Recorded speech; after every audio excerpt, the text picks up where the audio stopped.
मुफ्ती जुबैर साहब भी है ना, बोला ब्लैक बोर्ड।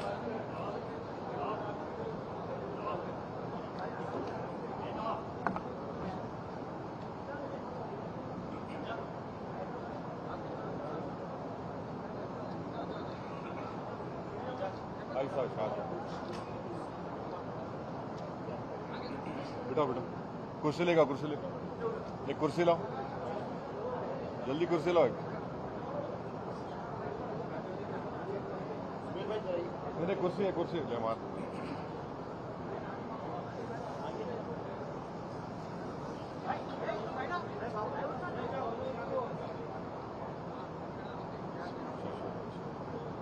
बिस्मिल्लाहिर्रहमानिर्रहीम।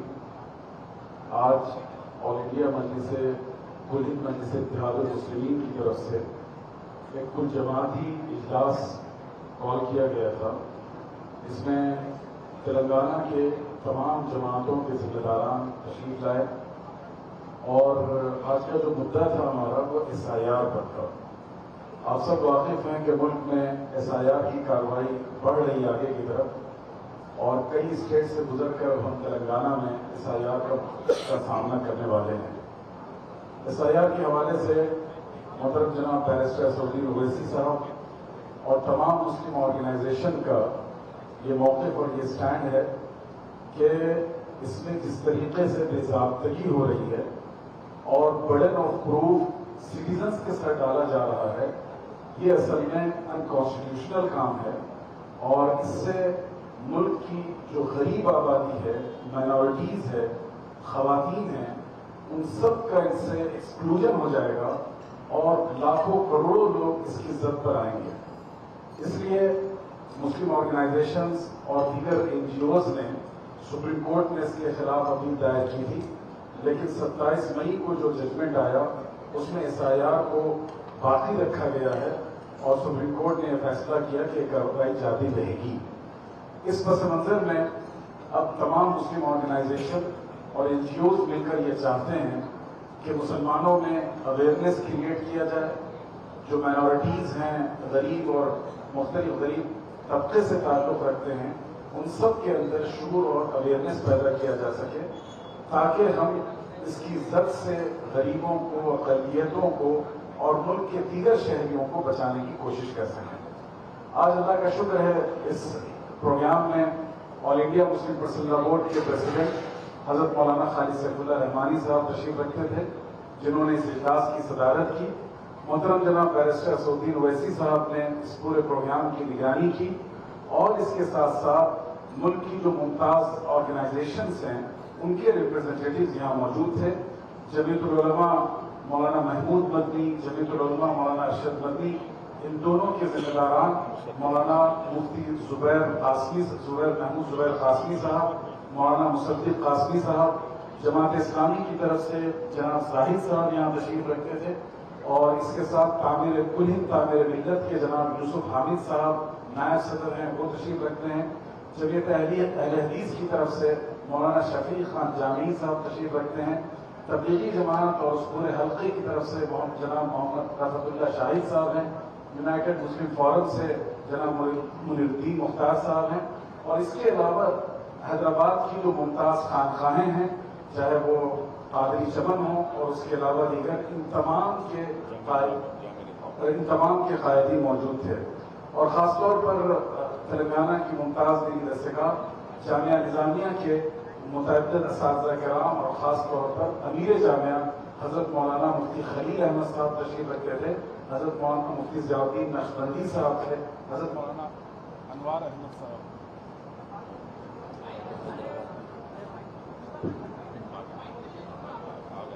जी हज़रत मौलाना अनवार साहब, ये तमाम हज़रात आज के इस प्रोग्राम में शरीक थे और यहाँ मुत्तफ़क़ा तौर पर यह बात तय की गई कि नंबर 1 कल जुमा के दिन मसाजिद से आइम्मा कराम और खुतबा से गुजारिश की जाती है कि वो मास लेवल पर इस बारे में अवेयरनेस पैदा करें, खुतबा जुमा भी इस मौजू पर दिया जाए और लोगों को तरगीब दी जाए कि SIR की कार्रवाई शुरू होने से पहले मैपिंग और डॉक्यूमेंट्स के दुरुस्त किए जाने का जो मरहला है उसको वो मुकम्मल कर लें। दूसरी अपील ये की गई कि ऑल इंडिया मजलिस इत्तेहादुल मुस्लिमीन की तरफ से जो बड़ी कैंपेन चलाई जा रही है, मोहतरम असदुद्दीन ओवैसी साहब ने कई इलाकों का पैदल दौरा किया। जनाब मुश्ताक साहब और तमाम एमएलएज और इब्तदाई सुदूर ने अपने अपने इलाके और हल्के में काफी बड़े पैमाने पर जमीनी काम किया है। तो अब हम ये चाहते हैं कि जो भी तंजीम, ऑर्गेनाइजेशन, एनजीओ चाहती है कि एसआईआर के सिलसिले में सपोर्ट करे, तो उन सबको कुल हिंद मजलिस इत्तेहादुल मुस्लिमीन की तरफ से 2 रोज की ट्रेनिंग दी जाएगी। तारीख का ऐलान इंशाअल्लाह मोहतरम जनाब असदुद्दीन ओवैसी साहब अभी कर देंगे, ताकि तमाम लोग इसको बहुत ही और वेल ऑर्गेनाइज अंदाज में इस प्रोग्राम को करें। इसलिए कि हमें अभी एक बड़ी टीम की जरूरत है जो लोगों को असिस्ट कर सके और उनको सपोर्ट कर सके। इसके अलावा ये भी तय किया गया कि शहर सिकंदराबाद और हैदराबाद के अलावा जो देही इलाके हैं, जो डिस्ट्रिक्ट्स हैं, वहां भी इस कैंपेन को ले जाया जाए और वहां की मकामी मस्जिदों और तंजीमों के ताउन के साथ इस काम को बेहतर से बेहतर अंजाम देने की कोशिश की जाए। तो इस पूरी प्रेस कॉन्फ्रेंस का खुलासा यह है कि हम तमाम माइनॉरिटीज, मुसलमानों से और मर्द व ख्वातीन से ये अपील करते हैं कि यहाँ जो आपके लिए हेल्प डेस्क लगाया गया है उससे फायदा उठाएं और आप सब अपनी फिक्र करें कि कोई भी शख्स हमारा एसआईआर की जद का शिकार न हो और उसके खिलाफ कोई ऐसी कार्रवाई न हो जिससे उसकी शहरियत को चैलेंज किया जा सके। एसआईआर का तो बड़ा मसला है, इसे सिर्फ ये ना समझा जाए कि वोट के हक से महरूम कर दिया जाएगा, बल्कि आगे चलकर खुदा न खास्ता इसका जद आपकी सिटीजनशिप और शहरियत पर भी पड़ेगा और जो तमाम शहरी हुकूक हैं, चाहे राशन हो, इन तमाम चीजों पर इसका जद पड़ने वाला है। इसलिए इसे बहुत ही हसासियत के साथ लेना चाहिए और हर घर के जिम्मेदार ये तय कर लें कि मैं अपने और अपने खानदान के कागजात दुरुस्त कराऊंगा और एसआईआर की इस कार्रवाई में पूरा ताउन करूंगा और अपने अफराद और अपने महल्ले की फिक्र करूंगा। बहुत शुक्रिया।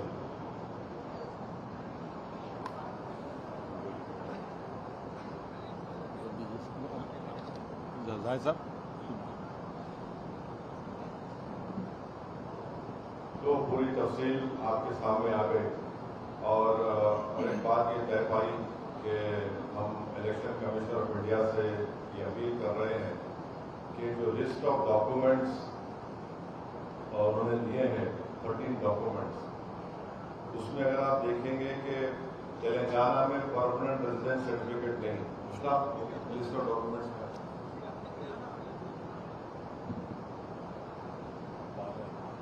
12।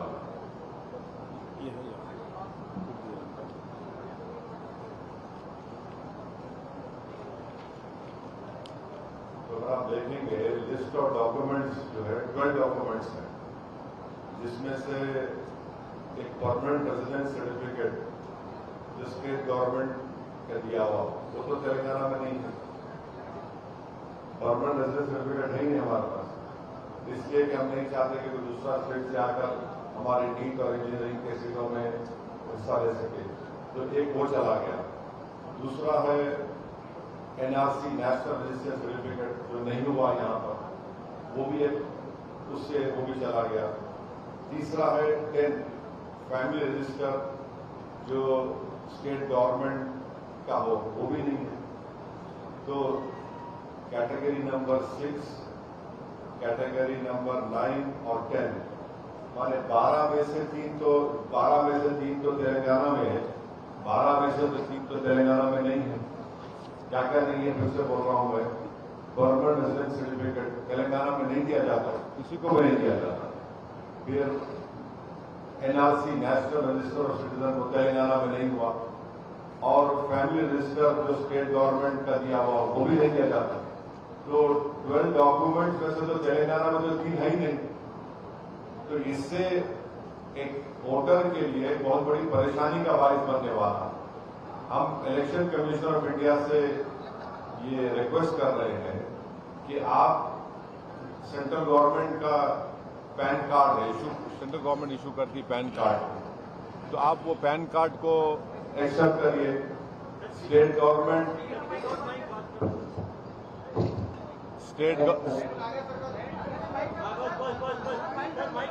हाँ, माइक की जरूरत है।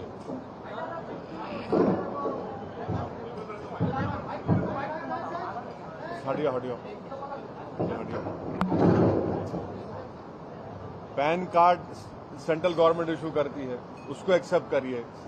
State government white ration card देती है, सिक्योरिटी कार्ड। माइक दे दो।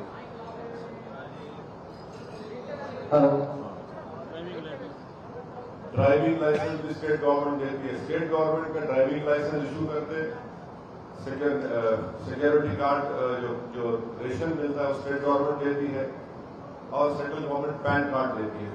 और खुद इलेक्शन कमीशन ने कहा कि ये जो 12 डॉक्यूमेंट की लिस्ट है वो एग्जॉस्टिव नहीं है। तो जरूरी है कि इलेक्शन कमीशन ऑफ इंडिया हम जो बात कह रहे हैं, पैन कार्ड और ड्राइविंग लाइसेंस जो स्टेट गवर्नमेंट देती है, और फूड सिक्योरिटी कार्ड जो स्टेट गवर्नमेंट देती है, उसको एक्सेप्ट करें। ये बहुत जरूरी है। दूसरी बात ये, हमारे पास एक डेटा हमारे पास आया है, कितना ऑफिशियल है अनऑफिशियल है मेरे को नहीं मालूम, मगर अगर ये ऑफिशियल है तो ये बहुत परेशानी की बात है। मिसाल के तौर पर संगारेड्डी डिस्ट्रिक्ट में 5 असेंबली कॉन्स्टिट्यूंसीज हैं। ये मसला है एनोमलीज का। एनोमलीज का मसला ये है कि मिसाल के तौर पर ये जो वहां के हमारे को मिला है, जहीराबाद असेंबली कॉन्स्टिट्यूंसी में टोटल इलेक्टर्स है 2,82,236 और इलेक्टर्स अनमैप्ड है 92,966।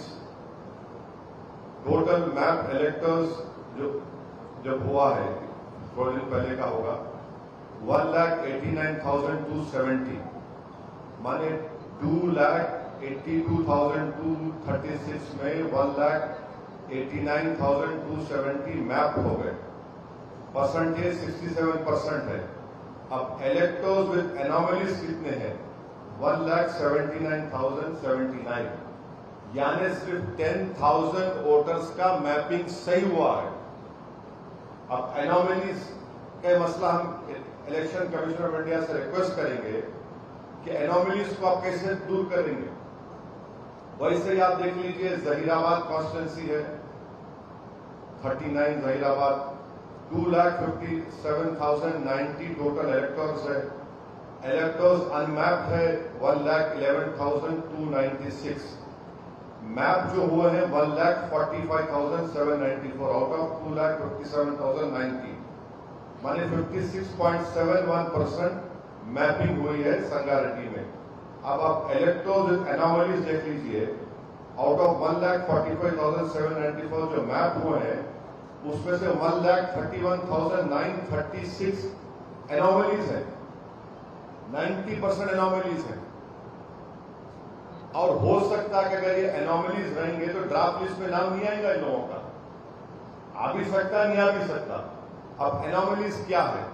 एनोमलीज ये है कि फादर और सन या डॉटर में 15 इयर्स का डिफरेंस है तो एनोमली है। 6 बच्चे रहे तो एनोमलीज है। और ग्रैंडफादर और ग्रैंडसन में कितना 40 इयर्स का फर्क रहा तो एनोमलीज है। ये कैसा होगा बताइए। अच्छा, एक बात याद रखिए, इलेक्शन कमीशन को हम बता रहे हैं, आपको भी बता रहे हैं कि 2002 की वोटर लिस्ट ये मैन्युअली इलेक्शन कमीशन ने किया है। इसमें वोटर की गलती नहीं है। इलेक्शन कमीशन ऑफ इंडिया ने 2002 की वोटर लिस्ट को मैन्युअली किया। जब आप गलती कर रहे तो उसकी सजा मैं कैसे भुगतूंगा? मेरे को सजा क्यों दे रहे आप? 2002 में आपने किया था। अब वही अच्छा, और एक चीज क्या है, अब कोई सैयद मुश्ताक है 2002 में, 2025 में एस मुश्ताक आ गया। मेरी क्या गलती है भाई उसमें? ये भी एनोमली हो सकती है। तो हम इलेक्शन कमीशन ऑफ इंडिया से ये डिमांड कर रहे हैं कि आप एनोमलीज को देखिए। और मैं आपको गारंटी के साथ बोल रहा हूं कि कई ऐसे बीएलओस है संगारेड्डी के, वो खुद एनोमलीज में है। उनके कई बड़े बड़े स्टाफ एनोमलीज में है। तो ये चीज बहुत इंपॉर्टेंट है। दो चीज इंपॉर्टेंट है जो इलेक्शन कमीशन ऑफ इंडिया से हम रिक्वेस्ट करेंगे कि जब वो मीटिंग करेंगे ऑल पार्टी, क्योंकि 25 जून से SIR शुरू होगा तेलंगाना में, तो इस पर गौर करें। तीसरी बात, हम तमाम लोगों से अपील करें कि जब BLO आपके पास आएगा, आपको फॉर्म देगा। पहले क्या था बिहार में, और जहां कहीं भी SIR हुआ, एक प्री प्रिंटेड फॉर्म दिया गया था। अब नहीं मालूम हमको कि इलेक्शन कमीशन सुन रहे कि एम्प्टी फॉर्म दे देंगे, इलेक्टर को भरना पड़ेगा, फिल करना पड़ेगा। तो ये इसके ऊपर भी क्लैरिटी की जरूरत है। देखिए, इतना बड़ा एक्सरसाइज जब होने जा रहा है, आप सिर्फ 25 से पहले 10 दिन पहले ऑल पार्टी मीटिंग करके नहीं बोल सकते। अभी से क्लैरिटी दीजिए। और BLOs का काम यह है कि वो हर घर पे जाना। इलेक्टर्स का काम यह है कि जब BLO आता है तो वो फॉर्म लेकर, उसको फॉर्म को अगर फिल करना है तो जिस तरीकेकार से फिल करें, अगर प्री फिल्ड है तो उसको साइन करके उस पर लेटेस्ट 2 फोटो लगाए। और खुद अगर आप एन्यूमरेशन फॉर्म को देखेंगे, उसके नीचे जहां पे साइन करना है, इलेक्टर के बिहाफ पर उनके रिलेटिव साइन कर सकते हैं, और वो क्या उनका रिश्ता लिखे वो भी हम अपील कर रहे हैं।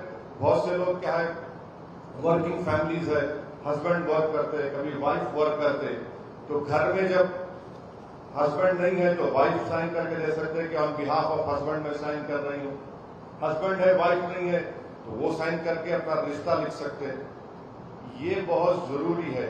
और हम तेलंगाना के चीफ मिनिस्टर से भी रिक्वेस्ट कर रहे हैं कि as a chief minister of election commission of India को आप बोलो, आप भाई देखिए, कई स्टेट गवर्नमेंट के डॉक्यूमेंट्स है जो स्टेट गवर्नमेंट इशू करती है, उसमें और आप इंक्लूड कराइए, चाहे वो ड्राइविंग लाइसेंस हो, फूड सिक्योरिटी कार्ड, ऐसे कई चीजें हैं जो उस 12 लिस्ट ऑफ डॉक्यूमेंट्स में नहीं है।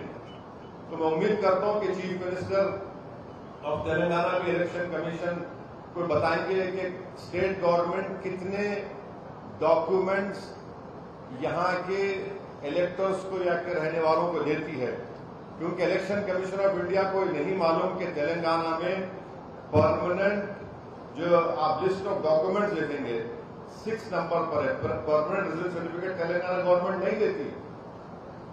दूसरा, NRC यहाँ पे नहीं हुआ है, और फैमिली रजिस्टर भी नहीं है यहाँ पर। तो ऑलरेडी हम 3 डॉक्यूमेंट से महरूम हो चुके हैं।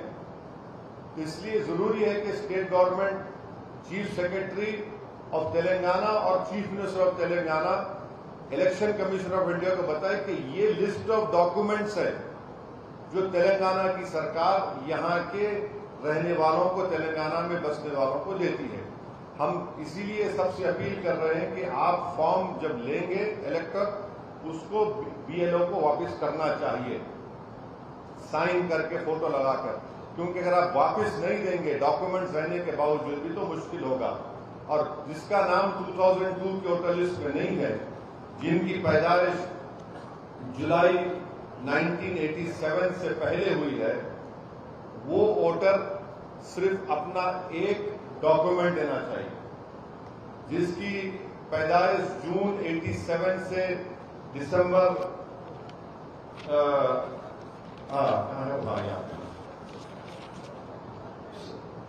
30 जून 87 से लेके 2 दिसंबर 2004 के दरमियान में जिसकी पैदाइश हुई है, वो वोटर अपना एक डॉक्यूमेंट और अपने पेरेंट्स में से किसी का एक डॉक्यूमेंट दे। और कैटेगरी C जो है, जो 2 दिसंबर 2004 है उसके बाद पैदा हुए, वो वोटर अपना डॉक्यूमेंट, एक मदर का, एक फादर का डॉक्यूमेंट उनको देना पड़ेगा। और जिसका शिफ्टिंग हुआ है वो फॉर्म 8 उनको देना पड़ेगा। जिसका नाम इंक्लूड करना है वो फॉर्म 6 है। तो ये पूरी बातें हमने डिस्कस किए, और कम्युनिटी के तमाम जिम्मेदारान यहाँ पर थे, और पूरी हमारी कोशिश होगी कि जेन्युइन वोटर्स का नाम SIR में आए। और इसके लिए पूरे तेलंगाना में एक कैंपेन ये तमाम हमारे ऑर्गेनाइजेशन अपने अपने तरीके से चलाएंगे, और कोशिश यही करेंगे कि किसी का नाम मिस ना हो, क्योंकि हम ये बताना चाह रहे हैं, खास तौर से मुस्लिम माइनॉरिटीज को, दलित्स को, गरीबों को कि एसआईआर में अगर आपका नाम नहीं आएगा तो बंगाल की बीजेपी की सरकार ने खुद चीफ मिनिस्टर ने ऐलान कर दिया कि उनको